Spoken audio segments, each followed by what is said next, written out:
sayang yun ang dekorasyon sa plaza.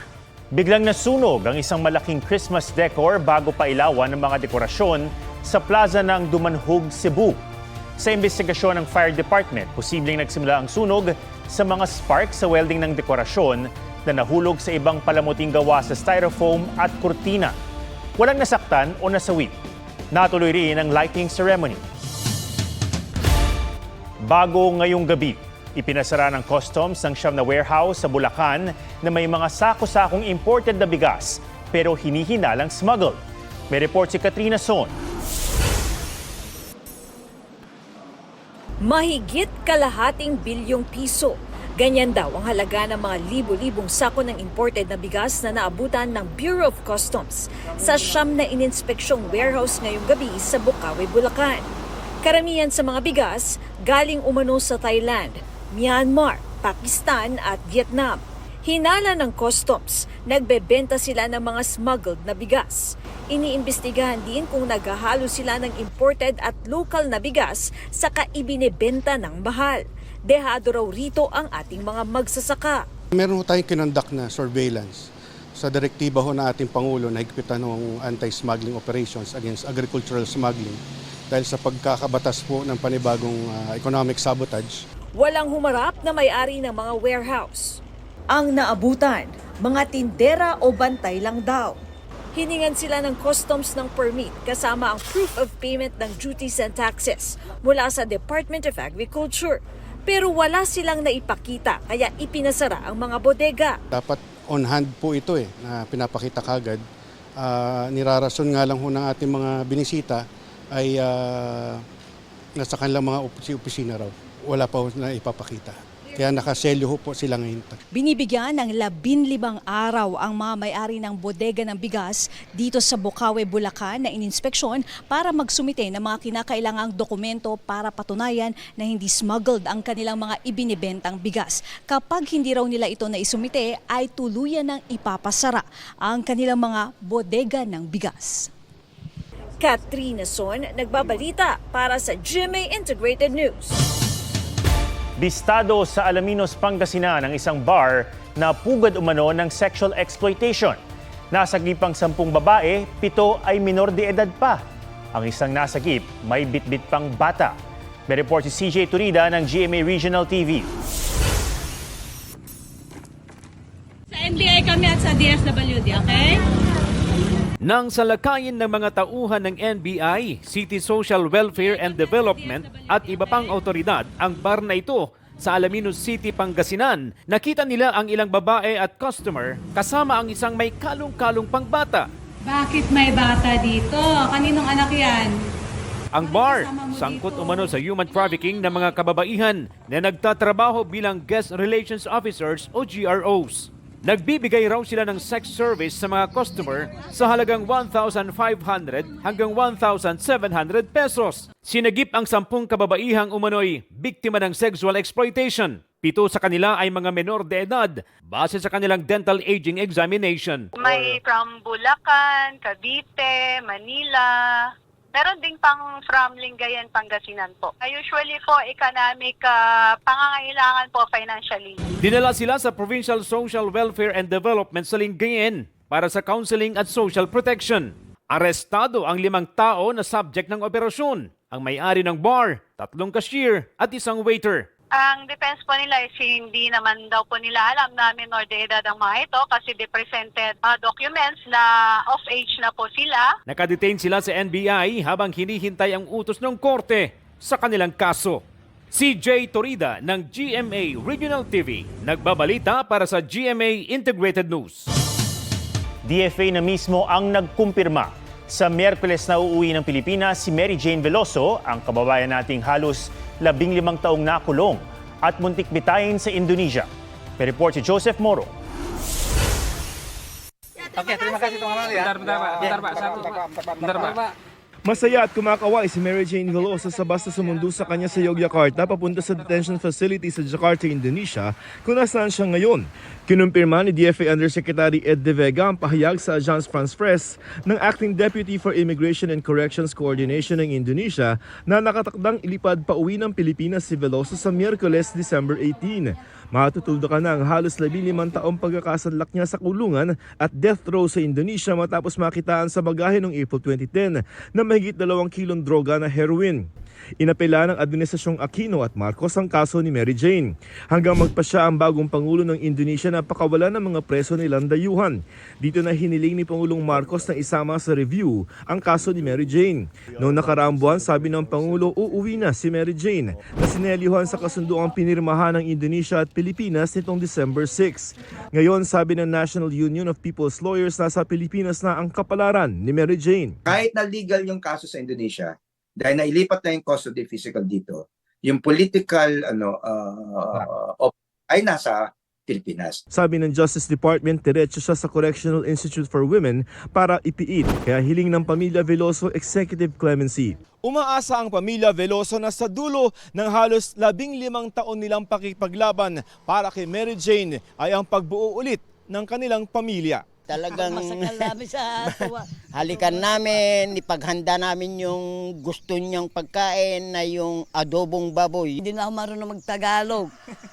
Yun ang kuwan ko, kaya pagkakausap po namin, Tagalog sa umpisa, pero mamaya iba na yung mga sinasabi. Hindi na kuwan, kaya maalala ho niya yun. Babaguhin na naman po niya yung salita niya. Kung may mas nasasabik na makapiling ulit si Mary Jane, ito ang kanyang mga anak na 1 taon at 6 na taon pa lamang nung mawalay sa ina. Yayakapin ko po ng maigpit. Sana po bago po magpasko makalaya na po yung mama ko. Masaya po yung pagpasko pero iba po yung saya pagkabuo po. Joseph Morong, nagbabalita para sa GMA Integrated News. Hindi na umuwing buhay mula sa dinaluhang Christmas party ang isang tricycle driver sa Zaraga, Iloilo matapos barilin ng isang tanod. Ayon sa pulisya, nagbitaw umano ng mga nakakainsultong salita ang biktima laban sa tanod sa gitna ng kasiyahan. Umuwi at kumuha ng armas ang tanod saka binaril ang tricycle driver. Namatay sa ospital ang biktima. Nahuli ang suspect at nabawi ang isang homemade shotgun pero itinanggi niyang kanya ang baril. Nakakulong na at inireklamo na siya sa kasong murder. Nangangalahati pa lang ang Disyembre pero halos 500 na ang naitalang sunog sa bansa. Dagdag dyan ang kabi-kabilang sunog sa Metro Manila ngayong araw gaya sa isang bahay na may mga paputok. May report si Oscar Oida. Wala ang sunog. Guys, bombero guys. Sa bundok yan, banda sa amin. Nasunog ang mahigit 10 bahay sa tuktok ng Burol sa barangay 128 Balot sa Tondo, Maynila, kaninang umaga. Walang bombero! Hirap umakyat dito ang mga bumbero. Yung pagpasok po natin, makita naman ninyo, makitid yung ating mga dinaanan. Then pagdating po dito, papanik muna kayo ng bundok. So malakas po ang hangin, malapit tayo sa dagat. Walang nasaktan pero halos walang nasalbang gamit ang maraming nawala ng tirahan sa sunog na pasado alas 11 ng umaga na apula. Magpapasko, tapos wala na po bahay, wala pang pera. Kawawa naman po, saan mapupunta? Nang matubok naman ang bahay na ito sa may barangay Paltok, Quezon City, may mga putukan pang narinig. Ayon sa mga responding taga-barangay, iba't ibang klaseng paputok ang nakita nila sa loob ng bahay. Patuloy ang investigasyon sa sunog na ayon sa BFP ay nagsimula sa unang palapag ng bahay. Sa Makati City, 2 bahay ang natupok. Ligtas sa mga residente pero wala silang nasalbang gamit. Agad namang napula ang sunog sa una at ikalawang palapag ng isang 5-story commercial building sa Santa Cruz, Maynila. Pero sa Pasig, isang bombero ang sugatan habang inaapula ang sunog sa isang unit sa ikalimang palapag ng isang kondominium. Sa isa pang kondo sa Ortigas din, unit sa ika-22 palapag ang nasunog. Walang nasaktan. Mahigit 100 residente ang lumikas pero pinauwi rin. Batay sa datos ng BFP na nakalap ng GMA Integrated News Research, halos 500 na ang naitalang sunog sa bansa na yung nasa kalagitnaan na ng Disyembre. Oscar Oida, nagbabalita para sa GMA Integrated News.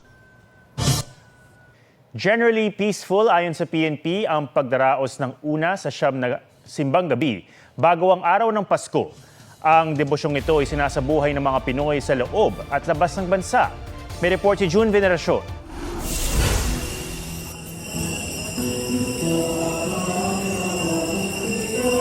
Sa unang araw ng Misa de Gallo, napuno ng mga deboto ang Pilgrim Center ng Basilica Minor del Santo Niño de Cebu sa Cebu City. Di nagpatinag sa antok ang mga Katolikong gustong makumpleto ang siyam na misa tuwing madaling araw. Pero may mga nagsimbang kulang sa tulog o walang laman ng tiyan. 6 ang nahilo. Dinagsari ng simbang gabi sa Iloilo City. Puno rin ang San Pedro Cathedral sa Davao City, kaya tsinaga ng mga deboto ang pagtayo sa labas ng simbahan. Matapos ang misa, dinagsa naman ng mga deboto ang mga tindang kakanin. Sa Southern Philippines Medical Center, may misa para sa mga health worker, pasyente at bantay na di makakapunta ng simbahan.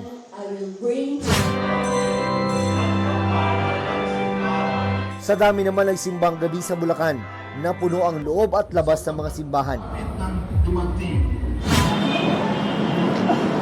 Napuno rin ng mga deboto ang malawak na church grounds ng Baclaran Church. May mga nananalangin ng kanilang hiling at daing. Meron ding nagpasalamat kahit nasubok ang debosyon. Hanggang United Arab Emirates, bit-bit ng mga Pinoy ang kanilang debosyon. June Veneracion, nagbabalita para sa GMA Integrated News.